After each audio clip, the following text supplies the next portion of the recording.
안녕하세요. 자, 공법관계와 사법관계 구별 들어가겠습니다. 자, 공법관계와 사법관계 구별에 대해서 써라 이렇게 단문이 나오느냐? 나올 수도 있고 안 나올 수도 있습니다. 그쵸? 나올 수도 있고 안 나올 수도 있지만 그쵸? 우리는 일단은 안전하게 공부를 해 두셔야죠. 그리고 일단 공법관계, 사법관계는 앞으로 행정법 공부할 때도 크게 도움이 되는 부분이기 때문에 철저한 이해가 필요한 부분이다 이렇게 보시면 되겠습니다. 자, 공법관계와 사법관계, 뭐 공법은 뭐고 사법은 뭐냐? 사법 개인들끼리 적용되는 법이다. 뭐 그쵸? 서로 물건 사고 팔 때 개인끼리 적용되는 법, 사법, 민법, 상법. 공법관계, 공법 뭐고 공법은 뭐냐? 국가나 지방자치단체가 개입되는 법이 공법입니다. 뭐 형사처벌하는 형법, 형사소송법, 뭐 행정법, 뭐 이런 것들 다 공법이다 이렇게 보시면 되는 겁니다. 자, 영미법계 국가는 뭐 공법이나 사법 둘로 나누질 않습니다. 나누질 않고 있는데 대륙법계 국가에서는 공법과 사법으로 완전 이원화시켜 놓고 있습니다. 왜냐하면 국가가 개입했다.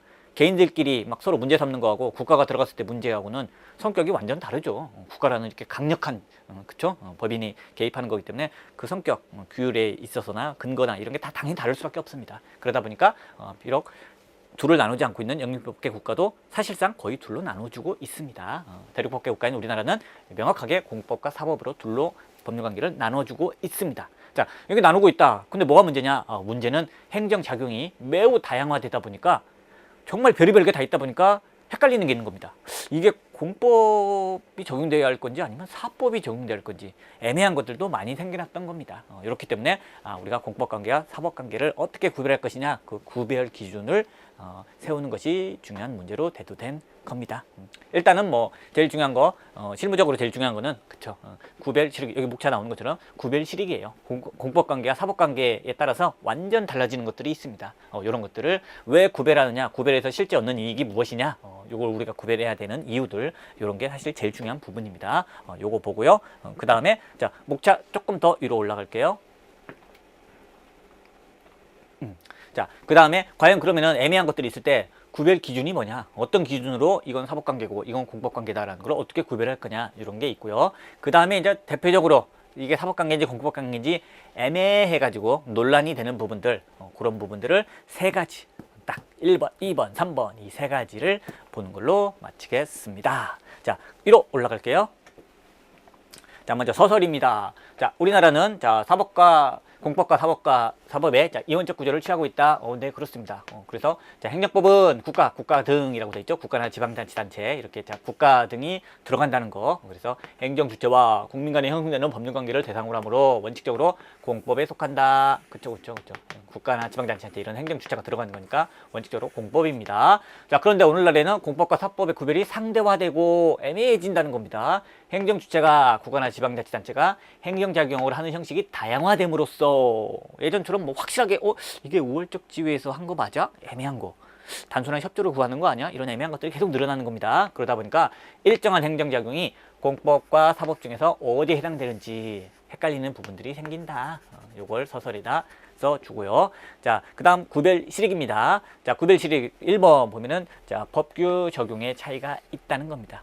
즉 공법관계냐 사법관계에 따라서 적용되는 법이 달라진다는 겁니다. 법이 달라진다. 완전 다른 거죠. 그러면은 그래서 자, 당의 법률관계가 공법관계인지 사법관계인지를 명백히 정함으로써 공법과 사법 중 어떤 법원리를 적용할 것인지를 결정하게 된다는 겁니다. 그래서 자, 당의 법규가 공법관계라면 공법 그리고 법치행정의 원리가 적용되는 거고요. 자, 사법관계라면 사법 그리고 사적잔치의 원칙이 적용된다는 겁니다.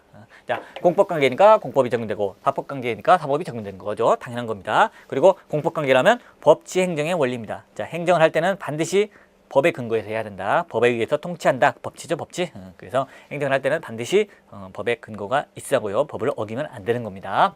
사법관계라면요. 사적 자치의 원칙, 개인들끼리 그냥 자치를 하는 겁니다. 자유롭게 하는 겁니다. 법이 없는 종류의 계약도 얼마든지 맺을 수 있는 겁니다. 자기들 마음입니다. 그렇죠? 특별히 뭐 법을 형법이나 이런 거 법을 어기지 않는 한은 자유롭게 계약을 얼마든지 맺을 수 있는 게 사법관계입니다. 요 완전히 구별이 되는 겁니다. 공법관계냐 사법관계에 따라서. 자, 그 다음에 2번으로 올라갈게요. 자, 재판 절차가 차이가 있다. 무슨 말인고 하니 자, 만약 공법관계라면은 거기에 대해서 불만이 있을 때 내가 법원의 도움을 받고 싶다. 어느 법원으로 가야 되느냐 이런 문제가 되는 겁니다. 재판 절차가 완전 달라진다. 그래서 자, 사법관계에 관한 소송은 사법관계에 관한 소송, 돈 빌렸는데 제가 돈 안 갚네, 이거 민사소송의 절차에 따른다. 그래서 민사법원에다가 소를 제기해서 민사소송으로 돈을 받아내야 되는 겁니다. 자, 그러나 공법관계에 관한 소송은 여러 가지 특례를 규정한 행정소송법의 적용을 받는다. 자, 공법관계에 관한 소송은 뭐다? 행정소송법의 적용을 받는다. 따라서 뭐 행정소송, 민사소송이 아니고 행정소송을 제기해야 되는 겁니다. 자, 그래서 자, 항고소송이나 당사자 소송의 절차에 따른다. 이렇게 보시면 되겠습니다. 자, 행정소송 종류가 뭐 민중소송도 있고 기관소송도 있고 합니다만 대표적인 게 항고소송과 당사자 소송입니다. 당사자소송. 자, 항고소송, 그쵸? 우월적 지위에서 찍어 눌렀을 때, 나에게 막 세금을 강제로 뜯어냈을 때, 거기에 대해서 반항하는 거, 저항하는 겁니다. 항고하는 겁니다. 나 세금 내기 싫어! 이렇게 할 때 우월적 지위에 대해서 저항하는 소송이 항고소송이고요. 당사자 소송은 대등한 지위이긴 합니다. 대등한 지위이긴 한데 민사소송처럼 그렇게 대등한 건 아니고요. 자, 처분으로 인한 법률관계가 문제가 됐을 때 그때 이제 문제되는 게 당사자 소송이라는 게 있습니다. 다음에 뭐 자세히 나중에 배우게 되는 부분이고요. 어쨌든 항고소송이나 당사자 소송이 다 뭐다? 행정소송이다. 행정소송. 그래서 행정소송 절차에 따른다. 따라서 분쟁의 대상이 법률관계가 공법관계인지 사법관계인지를 결정하지 않으면 안 된다. 즉 무슨 말인 거 아니? 그겁니다. 제가 나한테 돈을 빌렸는데 돈을 안 갚어. 이거 가지고 내가 받으려고 행정법원 가서 행정소송 제기하면 집에 가세요. 안 받아준다는 겁니다. 잘못 고른 거예요. 그럼 안 돼. 그럼 민사법원 가야 돼. 민사법원. 반대로도 마찬가지입니다. 제가 나한테 세금을 때렸는데 국세청장이 나에게 세금을 때렸는데 내가 그게 불만이야. 난 세금 내는 게 너무 억울해 죽겠어. 요거 따지려고 민사법원에 가서 민사소송 절차에 따라서 민사소송을 제기하면 안 받아줍니다. 잘못 찾아온 거예요. 안 되는 겁니다. 이거는 행정법원으로 가서 항고소송을 제기해야 되는 겁니다. 이렇게 어디로 가야 되느냐, 그 부분을 지금 재판 절차의 차이라는 목차로 우리가 봐준 겁니다. 자, 그 다음에 또 하나, 행정 강제의 가능성입니다. 행정 강제, 행정을 강제로 한다. 그거죠. 세금을 1,000만 원 내라 했는데 안 내고 버티면은 강제로 뜯어갈 수 있다. 과연 이걸 할 수 있느냐 없느냐. 사법관계라면 불가능하다. 사법관계 대등한 지위에서 자, 컴퓨터 100대 내가 살게 했는데 100대를 갖다가 안 준다고 해서 강제로 100대를 내가 가져올 수 있다 없다. 사법관계이기 때문에. 하지만 공법관계라면 세금을 때렸는데 안 내면은 내가 강제로 세금을 징수할 수 있다. 이런 차이가 나는 겁니다. 행정강제의 가능성입니다. 자, 사법관계에서는 사인의 자력구제는 금지되며 법원에 의한 강제집행만이 허용된다. 네, 그렇습니다. 사인이 자력구제하면 형사처벌받습니다. 자, 그러나 공법관계에서는 행정상의 의무위반 또는 그 불이행에 대해서 직접 행정청이 대집행, 강제징수 등 자력집행을 할 수 있다. 바로 세금 내라고 했는데 안 내면은 강제로 뜯어가는 게 강제징수고요. 자, 대집행 같은 경우는 대표적인 게 불법 건축물이니까 또는 불법 간판을 설치했으니까 철거해라 했는데 철거하지 않으면 결국 철거하는 전문 업체를 사서 대신 철거하게 시키고 거기에 들어간 돈을 다시 받아냅니다. 네가 철거해야 될 건데 철거 안 하고 우리 행정 지방자치단체가 직접 나서서 철거했으니까 거기에 들어간 돈을 네가 내놔라. 뭐 이런 게 대집행입니다. 나중에 중요하게 보는 부분입니다. 즉 대집행이나 강제징수, 즉 철거한다든지 세금을 갖다 강제로 뜯어내는 거, 요 부분을 법원의 도움을 빌리지도 않고 직접 할 수 있다는 겁니다. 공법관계니까. 이렇게 해서 자, 행정 강제를 할 수 있느냐 없느냐, 이것도 사법관계와 공법관계를 구별하는 하나의 실익이 되는 겁니다.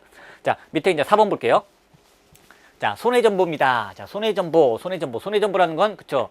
손해가 발생했을 때, 그쵸? 국가의 행정작용으로 인해서 국민이 손해를 입었을 때 그 손해를 어떻게 다시 받아내느냐, 이걸 우리가 손해전보라고 얘기합니다. 나중에 엄청 중요하게 배우고 있습니다만은, 자, 손해전보에는 자, 국가에게 손해배상을 청구할 수 있는 국가배상 청구가 있고요. 또 하나는 국가가 딱히 법을 어긴 건 아니야. 하지만 나에게 분명히 손실을 입혔어. 이때 할 수 있는 손실보상 청구 둘로 나눠집니다. 자, 국가배상 청구 그거 생각하시면 됩니다. 자, 검사가 실제로 있었던 사건이에요.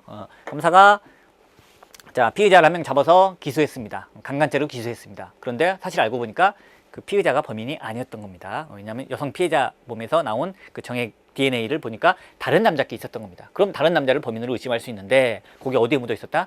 속옷에 묻어 있었다. 근데 그걸 속옷을 검사가 숨겨버린 겁니다. 그리고는 끝까지 이 사람 유죄 맞다 이렇게 우긴 거예요. 나중에 그게 들통나니까 검사가 진짜 말도 안 되는 미친놈이죠. 큰 잘못을 했죠. 그러면은 국가가 이제 대신 배상을 해줘야 됩니다. 이게 이제 국가 배상 청구인데 국가에게 검사가 잘못한 거에 대해서 국가에게 내 손해를 갖다가 전보해달라라는 게 국가 배상 청구가 되는 겁니다.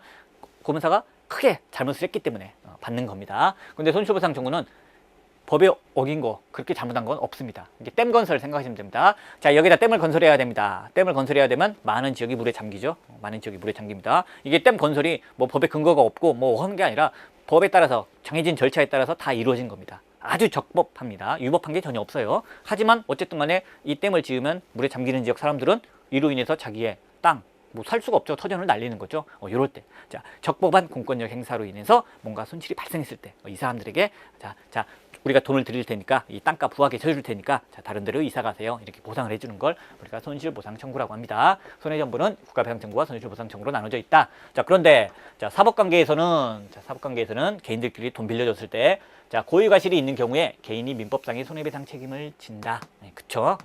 민법상의 손해배상 책임입니다. 그런데, 자, 공법관계에서는 위법하느냐, 적법하느냐, 둘로 나눠집니다. 자, 공법 관계에서는, 자, 위법한 공권력 행사로 인해 손해가 발생한 경우에는 뭐 한다? 국가배상법에 의해 국가 또는 지방자치단체가 책임을 진다. 뭘로? 국가배상 청구. 국가배상 청구. 우리 국민은 국가배상 청구를 할 수가 있는 겁니다. 하지만 적법한 공권력 행사로 인해 손실이 발생한 경우에는 뭐? 적법한 공권력 행사? 댐을 지어가지고 거기 있는 사람들이 손실을 입은 경우에는 공법만의 특유한 손실보상 제도가 적용된다. 손실보상 청구입니다. 손실보상 청구. 이 두 가지로 되는 겁니다. 그러니까 사법관계냐 공법관계냐에 따라서 그 손해 전부하는 방식이 다른 겁니다. 그쵸? 사법관계인 경우에는 돈 면제는데 돈 안 갚았다. 또는 뭐 제가 뭐 교통사고 내가지고 내가 뭐 전치 3주 피해를 입었다. 병원비가 나왔다. 위자료 나왔다. 이런 것들 다 민법상의 손해배상 책임입니다. 그런데 공법관계에서는 그쵸, 위법하냐 적법하냐 두 가지 종류가 있고, 위법한 경우에는 그쵸, 국가가 배상해달라, 국가배상 청구할 수 있고요. 적법한 경우에는 나의 손실을 보상해달라, 손실보상을 청구할 수가 있는 거고요. 그쵸, 완전히 이렇게 달라지는 부분입니다. 자, 이런 것 때문에 우리가 공법관계냐 사법관계냐를 구별해주고 있는 겁니다. 그 다음으로 넘어갈게요. 자, 그러면 애매할 때 구별을 어떻게 할 것이냐, 구별 기준입니다. 자, 구별 기준에 대해서, 자, 첫 번째 학설이 있는데, 자, 학설 전통적 견해, 옛날에 있었던 견해입니다. 옛날부터 쭉 있었던 견해는 공법관계, 사법관계 구별 기준에 관하여 주체설, 신주체설, 권력설, 이익설 등의 학설이 주장되고 있다. 뭐 구별 부인설도 있다. 뭐 이 정도 보시면 됩니다. 우리가 주체설, 신주체설, 권력설, 이익설 이 네 개를 써주는 겁니다. 자, 첫 번째 주체설입니다. 주체설. 주체가 누구냐에 따라 다르다는 거죠. 자, 법률관계의 주체를 기준으로 공법관계인지 사법관계인지를 구별하자 이렇게 얘기하는 겁니다. 그러다 보니까 자, 일방 당사자가 행정주체인 경우, 행정주체. 국가나 지방자치단체가 한쪽 당사자인 경우, 요때는 공법관계로 보자. 그렇지 않으면은요, 양방 당사자가 다 개인들, 사인들, 그쵸? 국민들인 경우에는 이때는 사법관계로 보자. 하지만 어느 한쪽이 행정주체면은 이때는 공법관계로 보자. 즉 주체가 누구냐? 그거 가지고 나누는 게 주체설이 되는 겁니다. 신주체설 위로 올려서 볼게요. 자, 신주체설은 주체설이 약간 달라진 겁니다. 그래서 자, 공권력의 담당자는 국가 등 행정주체에 대하여만 권리 권한을 부여하거나 의무를 부과하는 법이 공법이다. 모든 권리주체에게 부여하는 법은 사법이다. 이런 식으로 표현을 해주고 있는 겁니다. 이 정도만 보시면 넘어가고요. 자, 그 다음에 동그라미 3번. 자, 성질설, 지배설, 복종설 또는 권력설이죠. 권력설입니다. 권력설. 자, 기준을 그 성질에 따라 나누겠다. 그 성질이 뭐냐? 권력적 행위이냐 아니냐. 즉 우월적 지위에서 찍어 누르는 행위이면은 그때에 관해서는 공법관계로 보자. 즉 지배 복종. 국가가 국민을 지배하는 관계, 우월적 지위에서 권력을 이용해서 지배하는 관계, 국민은 복종당하는 관계, 이런 관계의 성질을 가지면 우리가 비로소 공법관계로 보겠다. 이런 기준을 가지고 있는 걸 우리가 권력설이다 이렇게 봐주고 있는 겁니다. 자, 당연 법률관계가 불평등 관계, 지배복종 관계죠. 지배복종 관계인 경우에는 공법관계로 보고, 자, 대등한 관계이면 사법관계로 보자. 이런 입장이 되는 겁니다. 자, 그 다음에 자, 동그라미 4번 볼게요. 자, 이익설입니다. 이익 가지고 구별하는 겁니다. 뭐 공익이냐 사익이냐 이거 가지고 하는 거예요. 그래서 공익을 위해서 만들어진 법이 공법이고요. 자, 사익 관련된 게 사법이다. 이렇게 해서 공익이냐 사익이냐 그 이익을 가지고 구별하고 있기 때문에 우리가 이익설이다 라고 봐주고 있습니다. 자, 전통적인 견해, 옛날 견해예요. 옛날 견해이기 때문에 이렇게 짧게 답안에도 짧게 기재해주고 넘어갑니다. 자, 현재의 견해는 뭐다? 자, 공사법관계의 구분은 각국의 특유한 정치적, 현실적 고려 결과이다. 그래서 중요한 게 이거죠. 어떠한 이론도 경계선상에 문제가 있다. 그래서 뭐 어쩌자고 주체설을 기준으로 성질설이나 이익설을 가미하여 구분하자. 한마디로 종합설이라고도 얘기합니다. 짬뽕입니다. 짬뽕. 학설마다 문제점이 다 있더라. 완벽하지가 않더라. 그러니까 여러 가지 학설을 다 고려해서 구분하자. 이렇게 결론을 내리시면 되겠습니다. 자, 그 다음으로 넘어갈게요.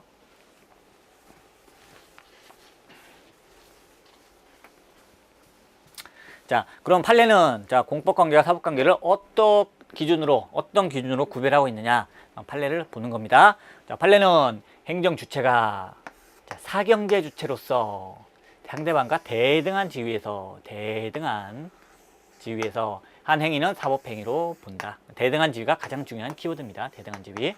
자, 그러나 행정재산의 사용 허가, 국공유재산에 대한 변상금 부가처분 등과 같이 자, 행정주체가 자, 공권력의 주체로서 우월한 지위, 대등한 지위와 정반대죠. 자, 키워드가 우월한 지위, 공권력의 주체로서 우월한 지위에 행하는 행위는 공법행위로 본다. 이렇게 해서 판례 입장은 뭡니까?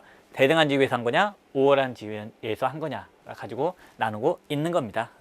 자, 그러니까 아까 우리 봤던 뭐 전통적인 학설 중에서는 그죠, 권력설에 가깝죠. 하지만 구체적인 경우는 그때그때마다 조금씩 달리하고 있습니다. 기본적으로는 이런 태도, 대등한 지위냐, 우월한 지위냐 이렇게 키워드를 정확히 기억하시면 되겠습니다. 자, 검토입니다. 그래서 뭐 어떻게 할 거냐? 자, 공법관계, 사법관계에 관한 종래의 견해는 모두 하나의 기준에 의하여 해결하려고 하였다는 점에서 문제가 있다. 그러니까 한마디로 종래의 견해는 다 문제가 있다. 종래의 견해는 문제가 있다. 자, 따라서 여러 가지 뭐 주체설, 이익설, 성질설, 뭐 권력설 뭐 이런 거 다 종합해서 판단해 주자. 그래서 종합해서 구별하는 것이 타당하다. 이렇게 결론을 내리시면 되는 부분입니다. 자, 그렇다면 자, 구별 방법이 뭐다? 2번으로 올라갈게요. 자, 구별 방법. 결국 실정법이 뭐 행정상 강제 집행, 강제로 집행하는 거, 행정벌, 뭐 행정상 손해배상, 뭐 손실보상, 행정쟁송을 인정하는 명문의 규정을 두고 있는 경우에는 공법에서만 나오는 규정들이에요. 이게 다 나중에 배우시겠지만은 이러면은 이건 확실히 공법에서만 나오는 것들을 규정했으니까 요게 문제가 될 때에는 당연히 공법관계 아니겠느냐. 이때는 공법관계다. 하지만 문제가 되는 거는 이런 게 없을 때가 문제가 되죠. 이런 게 없을 때. 그렇지 아니한 경우에는 애매한 경우에는 뭐 어떻게 하겠다?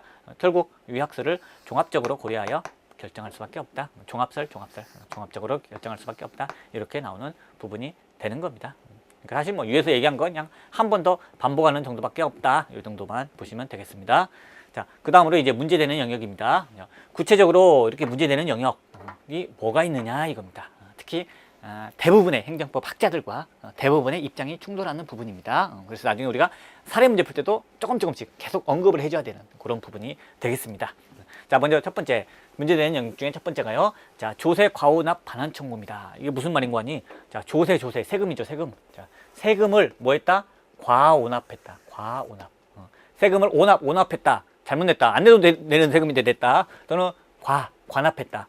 세금 100만 원만 내면 되는데 200만 원을 냈다. 이런 경우. 그러니까 국세청이나 세무서에서 세무서장이 잘못한 겁니다. 원래 내가 100만 원만 내면 되는데 나한테 300만 원을 내라고 고지한 거야. 그래서 나는 아무것도 모르고 300만 원 냈는데 알고 보니까 100만 원만 내면 됐네. 200만 원 돌려줘. 이게 바로 조세 과오납 반환 청구입니다. 너 더 가져간 거 반환해라. 이게 반환 청구입니다.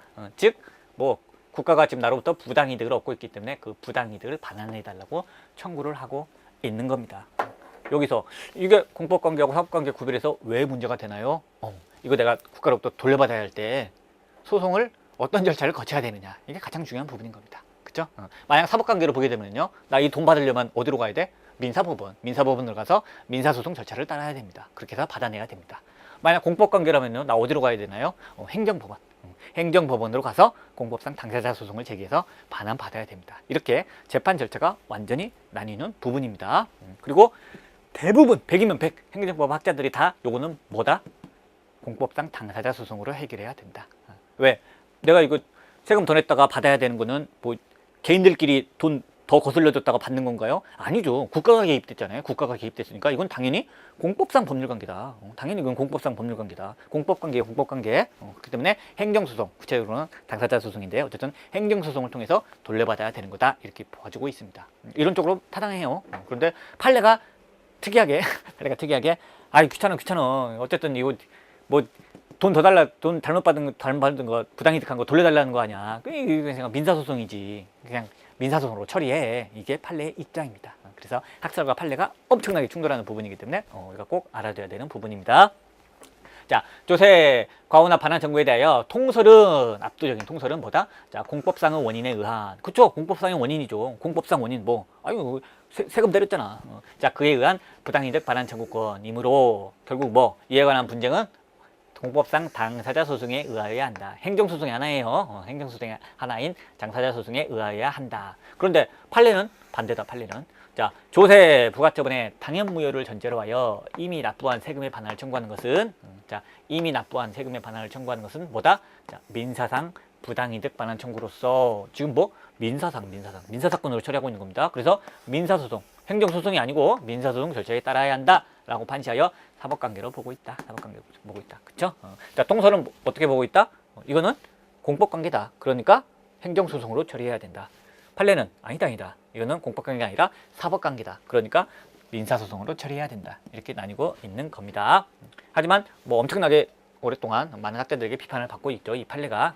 그래서 최근에는 입장을 바꾼 판례가 있습니다. 자, 그러나 최근 자, 부가가치세 환급세액 지급 청구에 대하여는 역시 부가가치세를 갖다가 환급 해야 되는데 왜 나한테 환급 제대로 안 해주느냐? 환급세액 지급 청구에 대해서는 자, 민사소송이 아니라 행정소송법에 규정된 결국 당사자소송. 행정소송이 하나죠. 자, 당사자소송의 절차에 따라야 한다고 판시하였다. 이렇게 봐주는 겁니다.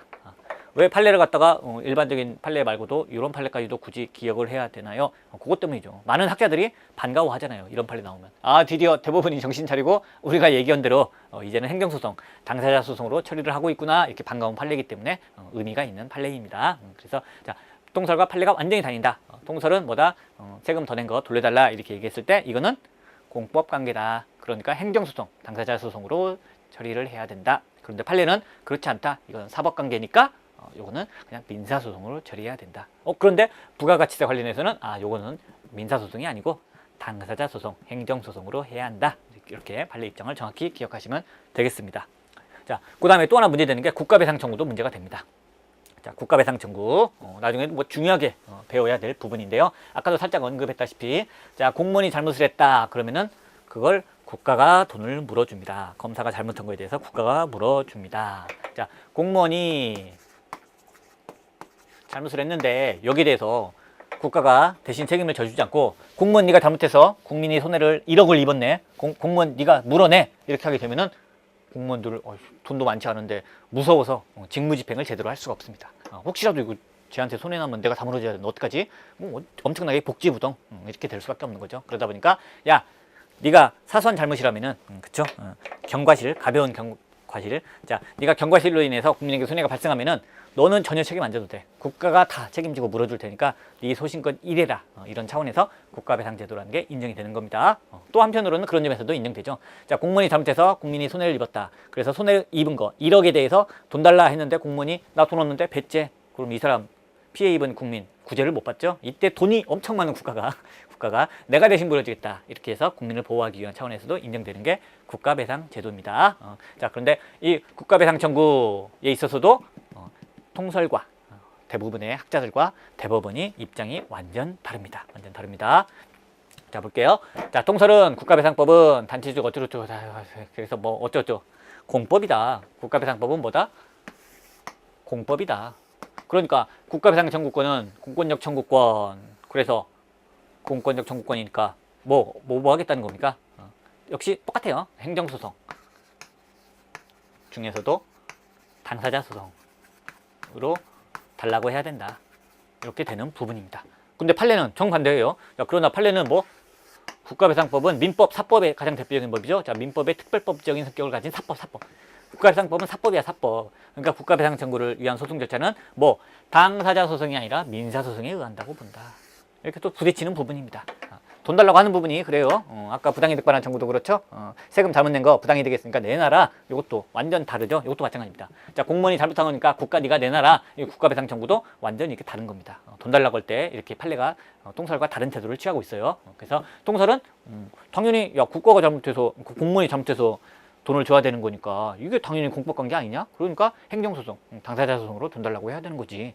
그런데 판례는 됐고 이건 사법관계니까 자, 민사소송으로 청구해라. 이렇게 입장이 다르다는 거. 이 부분 나중에 사례에서도 꼭 써줘야 되는 부분이니까 기억하셔야 됩니다. 자, 그 다음에 또 하나 볼게요. 자, 행정재산의 목적의 사용이라는 게 있습니다. 행정재산의 목적의 사용이 뭔가요? 우리 아까 행정재산 하면서 예를 들었던 게 뭐가 있었나요? 경찰청 건물, 경찰청 건물, 즉 경찰청사 생각하시면 됩니다. 자, 행정재산을 목적 외로 사용한다. 목적 외 어떤 걸로? 식당이나 구내식당이나 매점으로 사용한다. 자, 그래서 경찰청사 안에다가 한 공간을 매점으로 사용할 수 있게 일반 개인에게 임대를 해준 겁니다. 내준 겁니다. 이런 경우를 우리가 행정재산의 목적 외 사용이다. 그쵸? 경찰 행정 목적으로는 안 쓰이는 거예요. 매점은. 그쵸? 그래서 이걸 행정재산의 목적의 사용이 경찰청사 안에 매점 이런 걸 말하는구나. 이렇게 보시면 되겠습니다. 자, 그래서 볼게요. 자, 국유재산법 24조는 행정재산은 어쩌고저쩌고 쭉 해서 자, 행정재산은 본래의 목적 외에 사용 허가를 인정하고 있다. 그래서 매점을 만들어 줄 수 있는 거예요. 자, 이런 사용 허가에 대해서 자, 사법관계로 보는 견해와 공법관계로 보는 견해의 대립이 있다. 그쵸? 이게 애매한 경우입니다. 이 경우도. 그쵸? 어떻게 보면은 야, 대등한 지위에서 그냥 임대료 받고 너 이거 매점으로 써 라고 한 거니까 대등한 지위에서는 사법관계인 거 아니냐라고 볼 수도 있고요. 야, 그렇지만 어디까지나 한쪽 당사자가 국가기관인 경찰청인데 이거는 공법관계지 이렇게 볼 수가 있는 겁니다. 자, 중요한 건 판례죠. 자, 판례가 어떻게 보고 있다? 자, 국유재산의 사용수익 허가, 국가재산의 사용수익을 했다가 사용수익을 나중에 그걸 취소한 겁니다.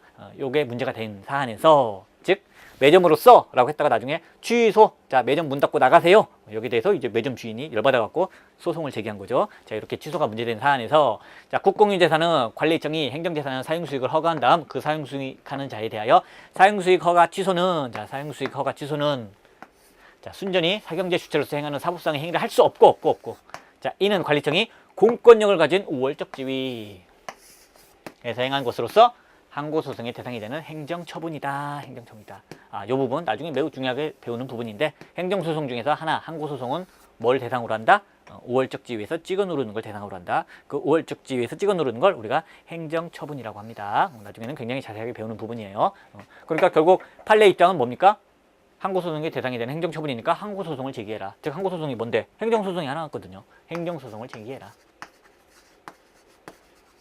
행정소송을 제기해라. 지금 뭘로 보고 있는 거예요? 공법관계로 보고 있는 거예요. 공법관계. 그쵸? 공법관계로 보고 있는 겁니다. 그래서 자, 아까 1번이 그거였죠?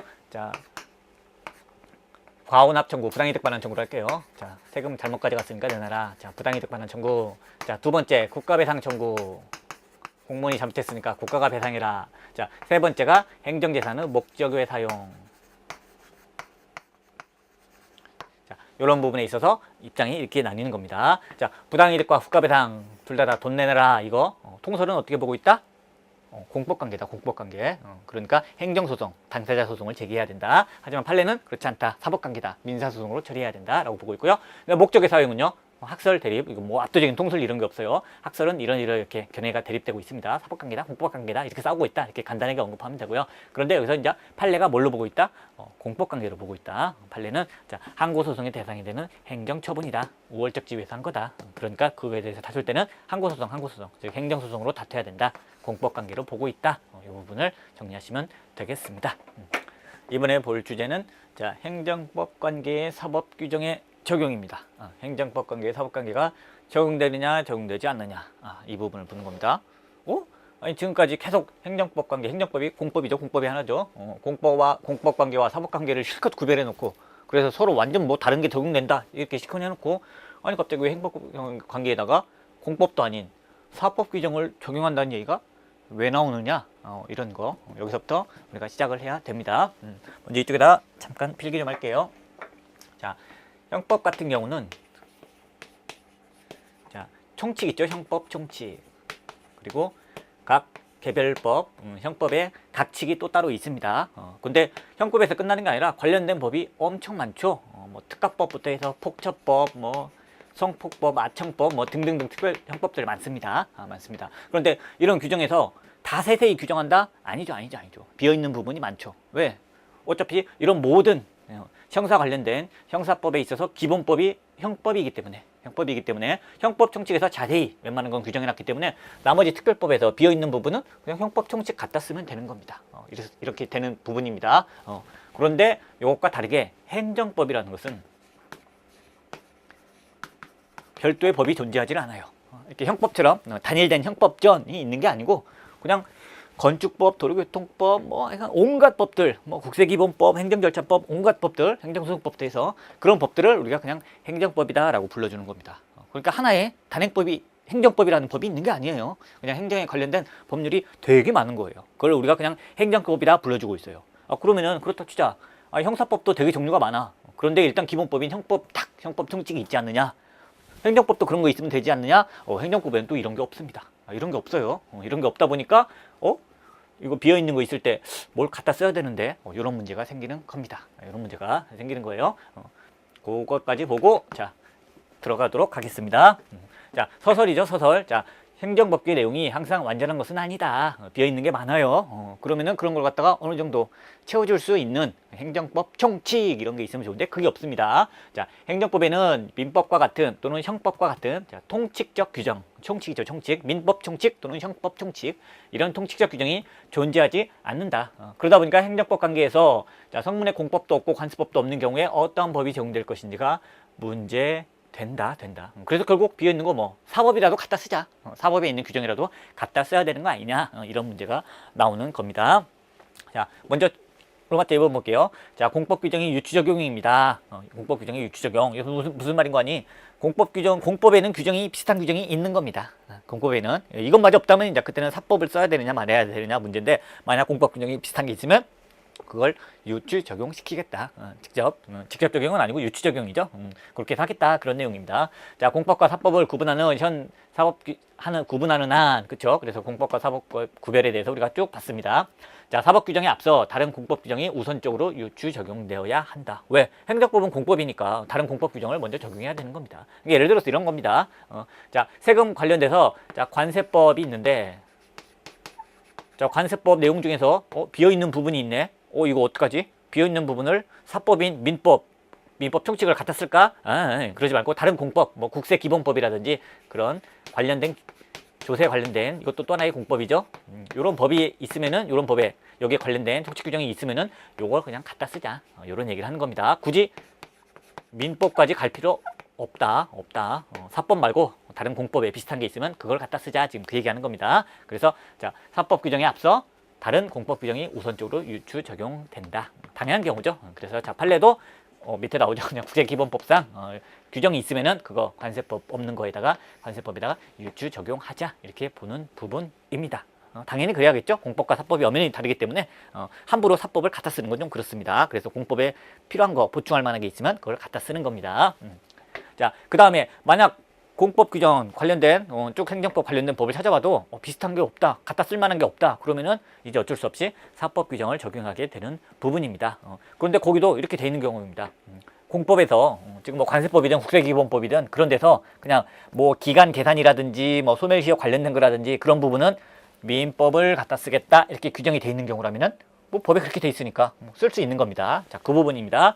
자, 준용 규정이 있는 경우, 그렇죠? 자, 기간 계산에 관해서는 민법을 준용한다 이렇게 돼 있는 경우라는 경우입니다. 그렇다면은 자, 국가배상법이나 국세기본법과 같이 자, 민법의 규정을 준용하도록 규정하고 있는 경우, 아예 명문 규정이 이렇게 있는 경우에는 당연히 민법의 규정, 사법의 규정을 적용할 수 있는 겁니다. 당연하죠. 법에 이렇게 준용해서 갖다 쓰라고 돼 있으니까 당연히 갖다 쓸 수 있는 경우예요. 다만 항상 같이 갖다 쓸 수 있는 건 아니죠. 어디까지나 준용이라는 건 직접 완전 똑같이 적용시키는 건 아니에요. 준용이라는 건 허용하는 한도 내에서만 비슷한 한도 내에서만 적용할 수 있는 게 준용입니다. 그래서 성질에 반하지 않는 한 이런 말이 들어가는 겁니다. 성질에 반하지 않는 한 민법 규정을 그대로 똑같이 다 쓰는 건 아니고 성질에 반하지 아니하는 한에서만 갖다 쓸 수 있다 이런 뜻입니다. 준용 규정이 있으니까 가능한 거예요. 자, 그다음 2번으로 갈게요. 준용 규정이 만약 없으면 어떡하느냐? 없어. 뭐 법에서 자 이거 비어 있는 거 기간 계산은 어떻게 할지 소멸시 어떻게 계산해야 할지 잘 모르겠지. 민법 갖다 써 이렇게 해주면 좋은데 그런 말이 없는 경우입니다. 그러면 어떻게 할 것이냐 하는 겁니다. 준용 규정이 없는 경우입니다. 먼저 자 소국설입니다. 소국설 준용할 수 없다는 거죠. 주정할 수 없다 그런 학설이에요. 자, 공법과 사법은 본질적으로 다르다. 그러니까 공법 규정에 흠결이 있더라도 사법 규정을 적용할 수 없다. 사법 규정을 적용할 수 없다. 만약 그러면은 기간, 소멸시효 뭐 그런 부분에 대해서 공법에 규정이 생겼네. 근데 사법 규정을 적용할 수 없다. 어쩌자는 거야? 기간 계산을 어쩌자는 거야? 말도 안 되는 겁니다. 어쨌든 오늘날 이런 입장을 취하는 견해는 없다. 이런 거 없어요. 어쨌든 자, 소곡설에서 적용할 수 없다는 견해 하나 보면 되고요. 그 다음에 이제 적곡설이죠. 적곡설.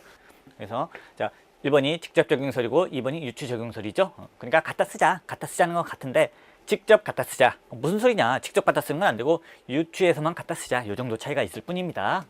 직접 갖다 쓰다는 건 뭐 다를 게 전혀 없다는 겁니다. 공법관계의 사법규정이 직접 적용된다. 이렇게 얘기하고 있는 겁니다. 그 이유는 이렇게 들고 있는 겁니다.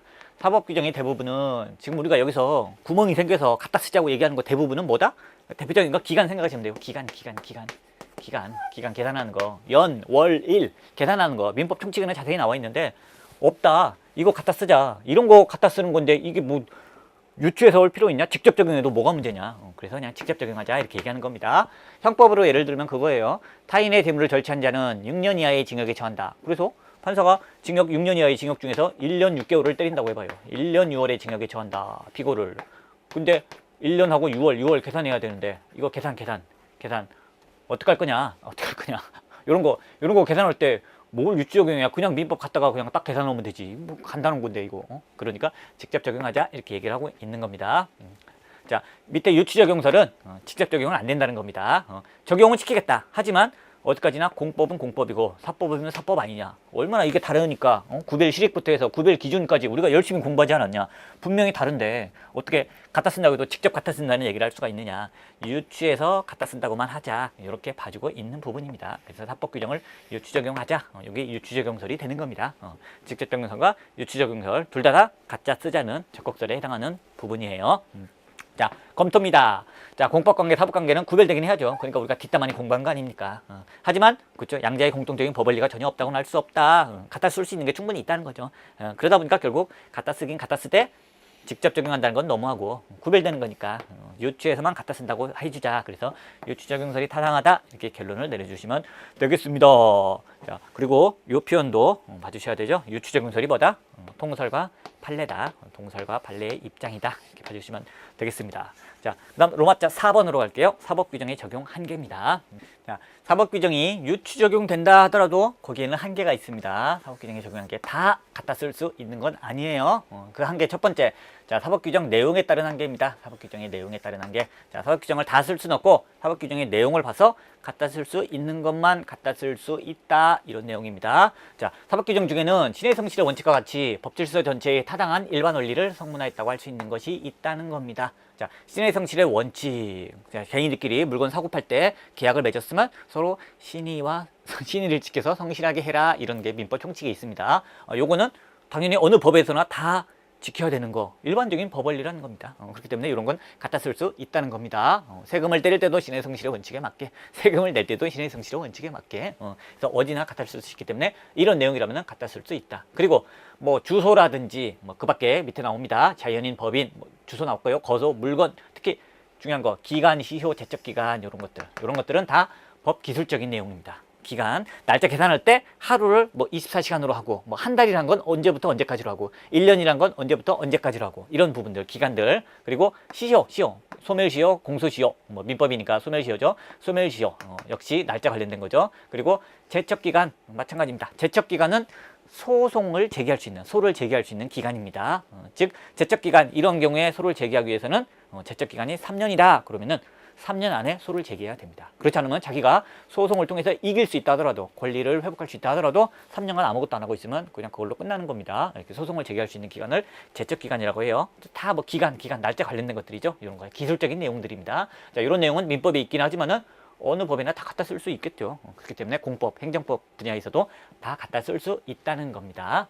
즉 사법규정이 내용에 따른 한계라는 건 사법규정, 민법규정을 그대로 다 행정법 관계에서 갖다 쓸 수 있는 게 아니라 내용에 따른 한계가 있다. 즉 내용을 봐서 갖다 쓸 수 있는 것만 갖다 쓸 수 있다는 겁니다. 바로 그게 뭐 일반 원리, 신의 성실 원칙과 같은 일반 원리, 그리고 기간 이런 거, 기간 관련된 법 기술적인 내용, 이런 내용을 가졌을 때만 갖다 쓸 수 있다. 이런 한계가 있는 겁니다.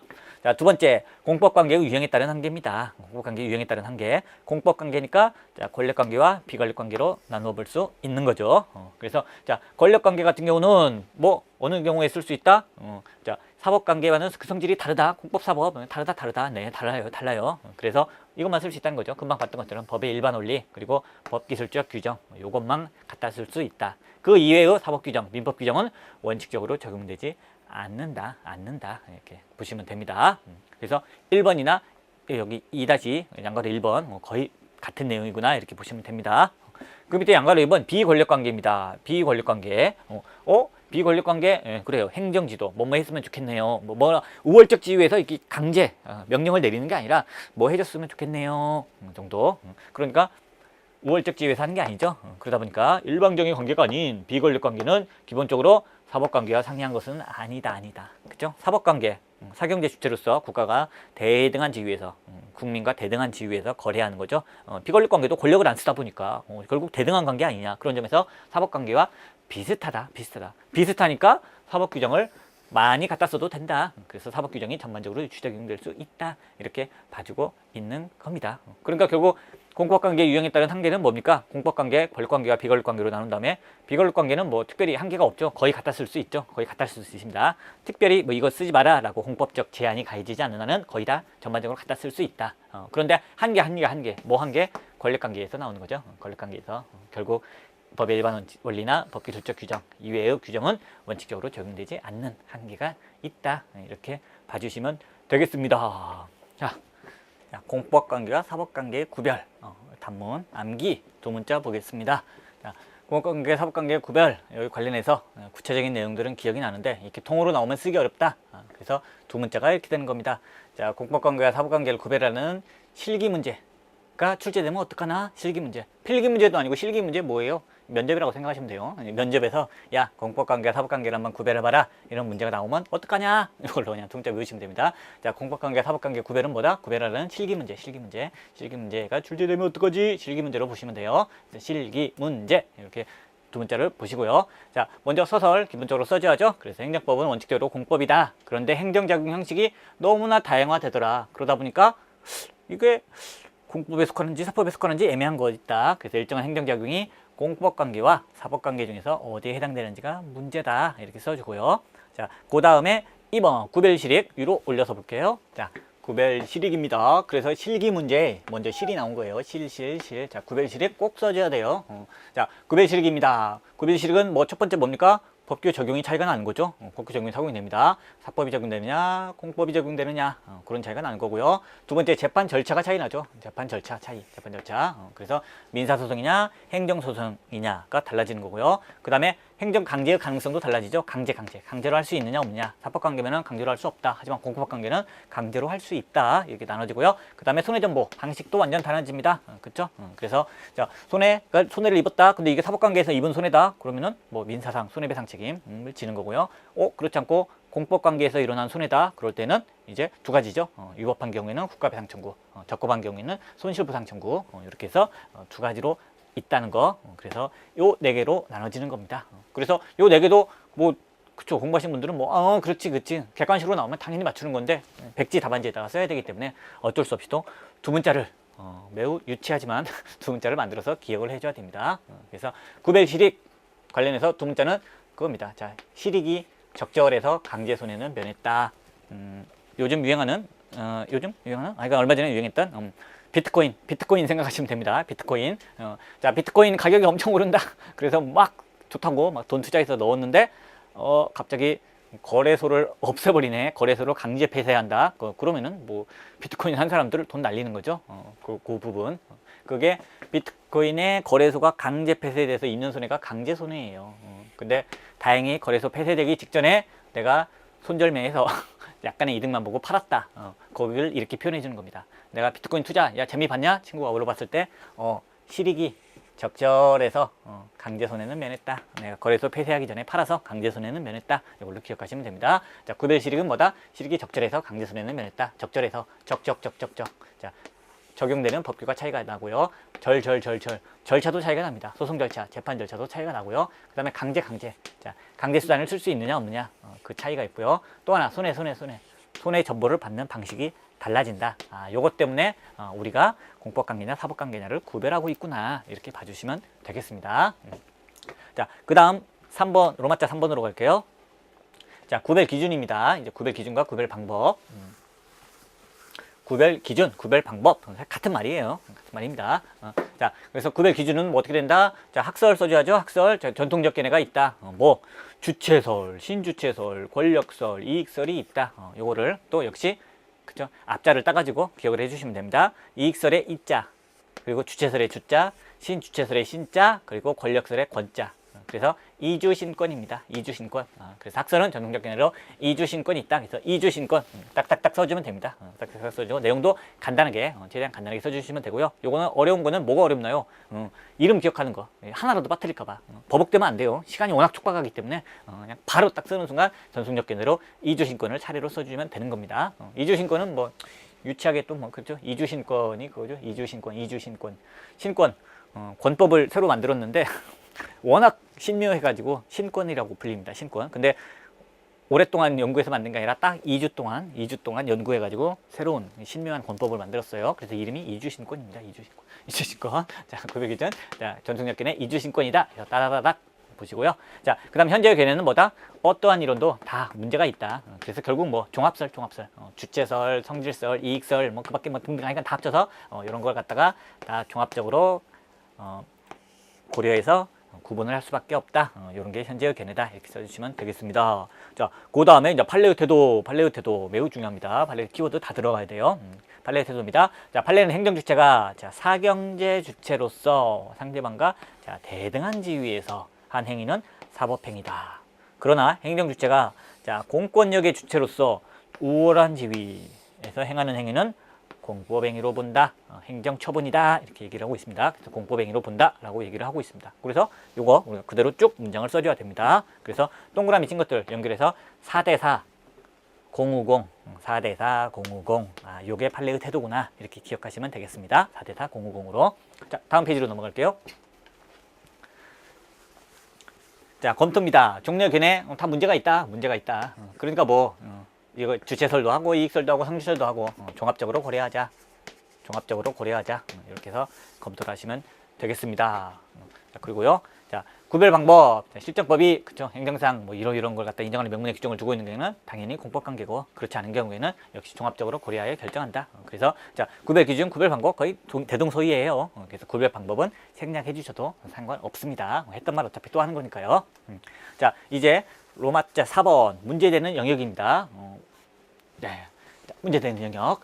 우리 자, 실기 문제로 나오면 어떡하냐? 이거 구별하라는 거 실기 문제로 나오면 어떡하느냐? 바로 그 실기 구별하는 실익. 그리고 두 번째 기준이 뭐냐? 기준이 어떤 기준으로 구별할 거냐? 그게 실기였고요. 이제 실기 문제입니다. 문제. 자, 대표적으로 문제되는 영역이 이런 게 있다. 자, 첫 번째 뭐 조세, 과원합 반환 청구, 부당이득 반환 청구죠. 내가 잘못 낸 세금 돌려달라. 두 번째, 공무원이 잘못했으니까 국가가 나에게 돈을 달라. 국가 배상 청구가 있고요. 세 번째, 행정재산은 목적의 사용이 있습니다. 행정재산인데 이걸 목적 외로 매점 같은 걸로 사용하는 경우, 이런 경우가 있습니다. 자, 이런 것들이 각각 공법 관계냐 아니면 사법 관계냐 그러니까 문제가 되는 부분인데, 자, 요 두 개, 부당이득 반환 청구와 국가 배상 청구는 그쵸? 압도적인 통설이 다 이거는 공법관계다. 공법관계니까 행정소송으로 다퉈야 된다. 구체적으로는 당사자 소송으로 다퉈야 된다. 이렇게 얘기를 하고 있고요. 하지만 판례는 정반대로 사법관계니까 민사소송으로 해결해야 된다. 이렇게 봐주고 있는 부분입니다. 자, 볼게요. 자, 통설은 뭐다? 공법상 당사자 소송이다. 당사자 소송. 자, 통설은 당사자 소송이다. 그런데 판례는 뭐다? 결론. 그죠? 민사소송. 즉, 통설은 뭐? 공법관계. 판례는 뭐? 사법관계. 그러니까 민사소송이냐 당사자 소송이냐로 나뉘고 있는 겁니다. 다만 최근 부가가치세, 키워드 부가가치세, 자, 부가가치세, 환급세액 지급 청구는 당사자 소송이다. 이렇게 해서 통설을 따라주고 있다. 그래서 많은 학자들이 매우 반가워하는 판례가 하나 있다. 이렇게 봐주시면 되겠습니다. 자, 국가배상 청구도 입장이 완전 달라요. 자, 통설은 뭐? 당사자 소송. 지금 뭘로 보는 거예요? 공법관계로 보는 겁니다. 당사자 소송. 판례는요, 민사소송. 사법관계로 보고 있는 겁니다. 자, 그리고 세 번째, 행정재산은 목적의 사용. 이 부분도 써줘야 됩니다. 자, 이거는 압도적인 통설은 없어요. 그래서 공법관계설과 사법관계설이 대립하고 있다. 그리고 판례 입장 써주는 게 중요하죠. 자, 판례는 뭐다? 자, 사용수익 허가 취소는 뭐다? 공권력을 가진 우월적 지위에 행한 곳으로서 항고소송의 대상이 되는 행정처분이다. 그렇게 해서 결국 공법관계로 보고 있다. 소송은 당연히 그쵸? 항고 소송이니까 결국 행정소송, 공법관계니까 행정소송으로 처리하고 있다. 이렇게 봐주시면 됩니다. 그래서 뭐 나중에 이제 뒤에서도 뭐 계속 이 부분 따로 또 계속 배우는 부분인데 이런 부분 나오면은 그쵸? 아, 통설과 판례가 이렇게 다르구나, 이런 거는 다 기억이 납니다. 근데 문제되는 영역에서 뭘 써야 되냐, 그것 때문에 이제 우리가 기억이 안 날까봐 두 문자를 만드는 거예요. 그래서 뭐가 세금이 문제될 때다. 그래서 세자. 그리고 또 하나 국가배상 청구가 문제될 때다. 또 하나 행정재산은 목적의 사용이 문제될 때다. 그래서 세자와 배자와 목적을 따서 세배 목적이 문제다. 문제되는 영역이 뭐다? 세배 목적이다. 그래서 세배 목적이 문제다로 기억하시면 됩니다. 뭐 그거 생각하시면 돼요. 요즘 뭐 어린애들, 초등학생, 중학생 이런 애들 설날만 되면은 막 세배해.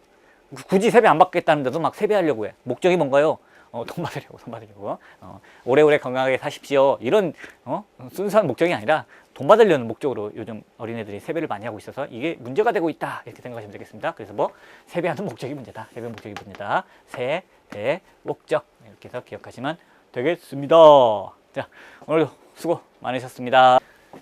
행정법 관계에 자, 사법 규정이 적용되느냐, 이 부분 우리가 두 문자는 자, 공사 한 개는 사공이 많기 때문이다로 이렇게 만들어 봤습니다.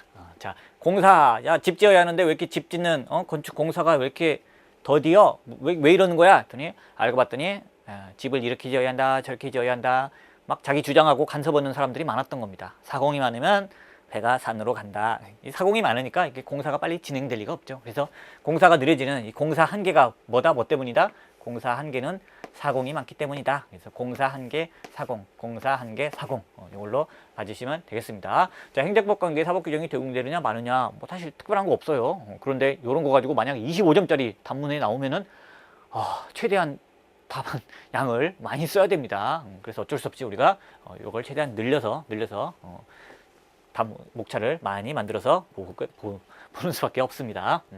자, 먼저 서설입니다. 자, 이게 행정법 관계 사법 규정의 적용, 이런 논의가 왜 나온다? 자, 행정법에는 민법과 같은 통치적 규정이 존재하지 않는다는 겁니다. 그러다 보니까 구멍이 많이 생겼을 때, 그때 이제 끌어다 써야 되는데 과연 사법을 끌어다 쓸 수 있느냐, 어떠한 법이 적용될 것인가, 과연 사법을 적용할 것인가 말 것인가, 이런 문제가 생긴다, 이렇게 한번 써주고요.